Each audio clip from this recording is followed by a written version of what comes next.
Yes or no? Yes. And where you can wash yourself or you can take a bath. Yes or no?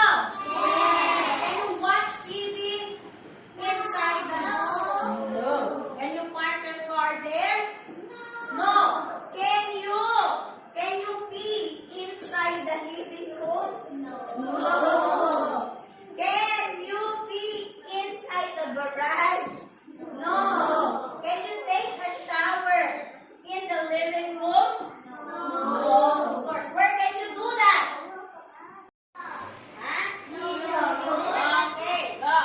Garage, row 3. Garage. Row 2. Garage. Row 1. Okay, garage. Next one, row 1. Keep that one. What is you? Okay, this one. What's that? Living room. Row 1. Again, row 1. Living room. Row 2. Living room. Row 3. Living room. Row 3, what's this line? Toilet. Again, row 3. Toilet. Row 2. Toilet. Row 1. Toilet. Everybody. Toilet. Okay, good job. So, what's next? The next one we have what is that? Again. Dining room. Okay, it's a dining room. Everybody, dining room. Dining room. Again, everybody. Dining room. Okay, snacks. So, what is dining room inside?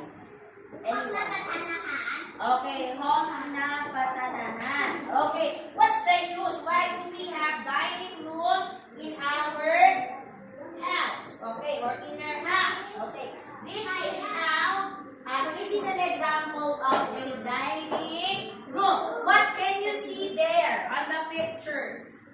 Table surrounded by chairs. Yeah, very good. Let's clap for P. It's a long table surrounded by a lot of, how many chairs can you see there? How many chairs? 5. Very good. Let's clap for Yemi. And what's the color of the chairs and tables? Brown. Brown. And what is on the top of the table? Food. Foods. A lot of food. So now, wow, what's the use of the dining room? Why do we have dining room in the house, inside the house? So we can eat. Okay, so we can eat. So, dining room is a place where You can eat. by yourself, together with your family or friend.